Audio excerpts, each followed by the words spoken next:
कि इस पूरे हंगामे से आखिर हासिल क्या हुआ और खासतौर से देश के हिस्से क्या कुछ आया, इस मुद्दे पे बात करने के लिए वरिष्ठ पत्रकार एनके सिंह जी हमारे साथ स्टूडियो मौजूद हैं। एनके जी, स्वागत है आपका हमारे साथ इस चर्चा में शामिल होने के लिए। हमें कह सकते हैं क्या कि मानसून सत्र हो या कम से कम ये सत्र हो, खासतौर से इस सत्र में राजनीतिक मुद्दों रंग देने की कोशिश की, कम से कम उस प्रकार के जो भ्रष्टाचार के मुद्दे थे, कांग्रेस को उसकी कोशिश लगातार देखने को मिली, हर दिन एक नया मुद्दा। नहीं, बल्कि आप इसको उल्टा कहिए। ताज्जुब ये हो रहा था कि हम लोग करीब पार्लियामेंट को वॉच कर रहे हैं पिछले करीब कई दशकों से। ये नहीं समझ में आया कि कांग्रेस ने पार्लियामेंट डिसरप्ट किया तो पब्लिक इशू क्या था। कोई भी पब्लिक इशू आप बताएं जिसके वजह से आप ये कहें कि हाँ ये पब्लिक इशू था। तमाम लेजिस्लेशंस थे, उनका विरोध आप कर सकते थे, आपने वो भी नहीं किया। तो कुल मिला के ये है कि मुझे समझ में नहीं आया कि किन ग्राउंड्स पे ये पूरा का पूरा आपने विरोध किया। पार्लियामेंट में विरोध होता है, एडवर्सरियल डेमोक्रेसी में विरोध अपोजिशन करता है, लेकिन जो बेसिक प्रिंसिपल है जिसपे पार्लियामेंट की इमारत खड़ी है वो है गवर्नेंस बाय डिस्कशन। जी, आप डिस्कशन करते हैं, पार्लियामेंट बना ही है, वरना आपको वोट मिला है। कोई भी पार्टी कह सकती है कि साहब जनता से वोट मिला है, 5 साल बाद जनता को बताएंगे। फिर पार्लियामेंट क्यों है? पार्लियामेंट इसीलिए बना पूरे विश्व में। जी, ब्रिटेन का सबसे पुराना पार्लियामेंट है। जो कंसेप्ट था वो यही था कि गवर्नेंस बाय डिस्कशन। ये कोई साइकिल का ठेका नहीं है जो 5 साल के लिए दे दिया गया है, लिहाजा आप डिस्कस करेंगे। तो कांग्रेस को अगर कोई मुद्दा था तो उस पर वो डिस्कस करती, जी, इशू ले आती। एडजॉर्नमेंट मोशन, तमाम इंस्टीट्यूशन इसके प्रोसेसेस हैं। आप एडजॉर्नमेंट मोशन ले आते, नो कॉन्फिडेंस मोशन ले आते, बहुत सारे उसके तरीके हैं। बिल्कुल, बजाय इसके आपने हाउस को डिसरप्ट किया।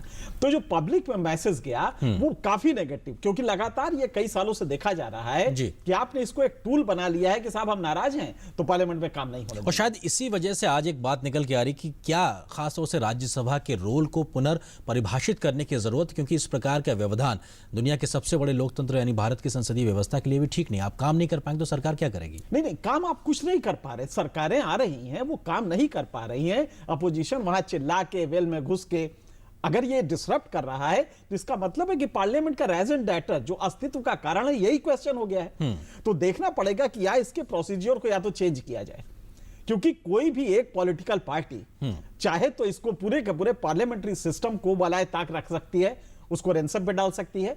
ये मेरे ख्याल से रिव्यू करने की चीज है कि क्या पार्लियामेंट के इस प्रोसेसेस जो हैं इनको चेंज किया जाए, प्रोसीजर को चेंज किया जाए, ताकि कोई भी इस तरह का जो डिसरप्शन है वो पार्लियामेंट के जो अंतिम पर्पस है वो है डिस्कशन। अगर आप डिस्कशन नहीं चाहते हैं, अपोजिशन नहीं चाहती, तो पब्लिक देख रही है। हाँ, आपने कहा कि पब्लिक देख रही, पब्लिक ये भी देख रही किस प्रकार से जीएसटी जैसा महत्वपूर्ण विधेयक भी कितने समय से लटका पड़ा, जिसके लिए कमोवेश जी ने कहा कि 46% प्रोडक्टिविटी रही है राज्यसभा की। मैं तो कहता हूं कि ये भी क्वालिटी प्रोडक्टिविटी नहीं थी। 6 बिल तो आज बिना चर्चा के पास हो गए, बिना चर्चा के बिल पास करा रहे हैं। ये कौन सी प्रोडक्टिविटी? मानसून सत्र में 9% थी राज्यसभा की प्रोडक्टिविटी। बिल्कुल, तो मैं समझता हूं कि ये क्वालिटी प्रोडक्टिविटी नहीं रही है, और अगर नहीं रही है वो भी राज्यसभा में जो अपर हाउस है जिसका कंसेप्ट ही बिल्कुल डिफरेंट था।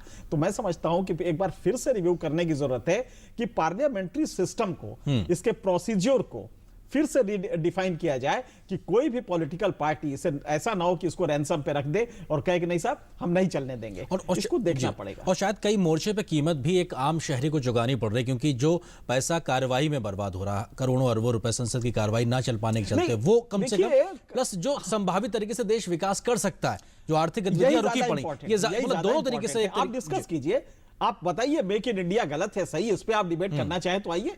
जीएसटी सही है गलत है आप बताइए, सही है आप इसमें बताइए, कोई दिक्कत नहीं है। आप इस मतलब पूरा एक उसके वो उड़ाइए, क्रिटिसाइज कीजिए, बिल्कुल। लेकिन आप जब ये करने लगते हैं कि नहीं साहब हम चलने ही नहीं देंगे, तो जो पर्पस होता है डेमोक्रेसी और इसका जो डिस्टेंस, आपने कहा कि बहुत खर्च होता है, खर्च को भी छोड़ दीजिए।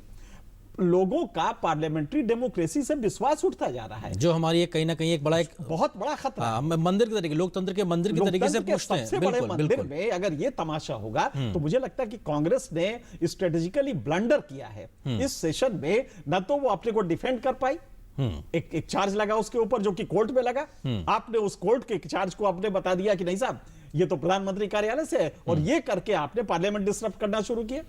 तो जनता देख रही थी आपने बाद में जब रियलाइज किया तो कहा कि नहीं नहीं नहीं नहीं, ये उसके लिए मैंने नहीं किया, मैंने तो उसके लिए किया। कोई एक इन्वेंटेड प्रिटेक्स्ट आप ले आए। तो कुल मिला के जनता ने देखा कि आपके पास स्ट्रेटजी भी नहीं थी, आपके स्ट्रेटजीज जो है वो बहुत ही प्योराइल है, बचकानी चीजें की। लिहाजा कांग्रेस का पूरा इस सेशन का डिसरप्शन, मुझे लगता है कि बेहद जनता ने इसको बिल्कुल डिसलाइक किया और काफी नाराज है इसको लेकर। जी, आपको लगता है कि कांग्रेस जैसी एक पार्टी जिसने देश में इतने समय तक तरीके से योगदान कहें या कहा जाए राज किया, कम से कम उससे इस प्रकार की इमेच्योरिटी भरी राजनीति का 130 उम्मीद साल की करना पार्टी, जी, और जो कि 60 साल में महज तमाम विरोध वर्ष की राजनीति शासन में कर रही जी। है, तो मुझे लगता है कि कांग्रेस से उम्मीद डिफरेंट थी।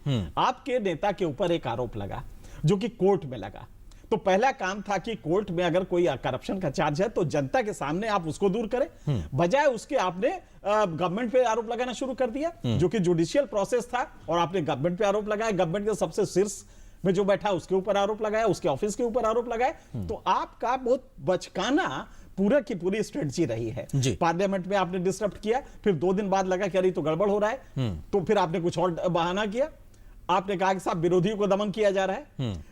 जनता देख रही है कोई भी ऐसा दमन नहीं है, और इसके लिए आप सड़कों पे जाइए। अगर दमन है तो पार्लियामेंट रोकने की जगह आप सड़क पे जाइए, कोई दिक्कत नहीं है। एडवर्सेरियल डेमोक्रेसी में जो कॉम्पिटिटिव पॉलिटिक्स है उसमें आपको विरोध करने की पूरी छूट है, लेकिन पार्लियामेंट बना ही है डिस्कशन के लिए, गवर्नेंस बाय डिस्कशन के कंसेप्ट में बना है। कम से कम इसको छोड़ दीजिए, और अब जब भी कोई विपक्ष करेगा तो मुझे लगता है कि जनता की नजरों से वो गिर, और शायद इसी वजह से कई बार राष्ट्रपति ने भी जो 3D की बात, 4D की जो बात कही है डिस्कशन डिबेट को लेके, वो नसीहत भी दी। आपको लगता है कि क्या यही बड़ी वजह है कि भ्रष्टाचार जैसे मामलों को राजनीतिक रंग देने की जो कोशिश रही है मुख्य विपक्षी दल की, उसके चलते पूरा विपक्ष भी एकजुट नजर नहीं आया? नहीं, देखिए ना, आप करप्शन के जो इश्यूज थे उस पे आप कैसे कंसोलिडेट कैसे करेंगे विपक्ष को? कोई ग्राउंड होना चाहिए ना, और आमतौर पे विपक्ष जब जुटता है उसके पीछे कॉमन ग्राउंड होना चाहिए। आपका करप्शन और सब सारा विपक्ष जुड़ जाए, पहले तो आप करप्शन का अपने उसको सफाई दीजिए, जनता के सामने दीजिए, अदालत में दीजिए। ये कोई इशू नहीं था, पब्लिक इशू तो बिल्कुल नहीं था। कभी भी विपक्ष जुड़ता है तो कोई बहुत ही सीरियस पब्लिक कॉज होता है। आपने बता दीजिए कि नेशनल हेराल्ड का इशू कौन सा पब्लिक कॉज हो गया जी, जिसपे कि आप हाउस डिस्टर्ब कर रहे हैं, जिसपे आप विपक्षी एकता की भी बात कर रहे हैं, और ऐसा कुछ भी दमन नहीं हुआ है जिसकी आप बात कर रहे हैं कि इसकी वजह से पूरा आप चाहे कि विपक्ष जुट जाए। हालांकि सरकार लगातार हर विषय पे चर्चा के लिए लगातार तैयार रही, आप चर्चा कीजिए, उसके बाद अगर आपको लगता है कि चर्चा में भी आपको शाउट डाउन किया गया, तो आपके पास एक मौका है, और तमाम विधान भी उसमें सब चीजें दी। बहुत शुक्रिया एनके सिंह साहब हमारे साथ इस चर्चा में शामिल होने के लिए।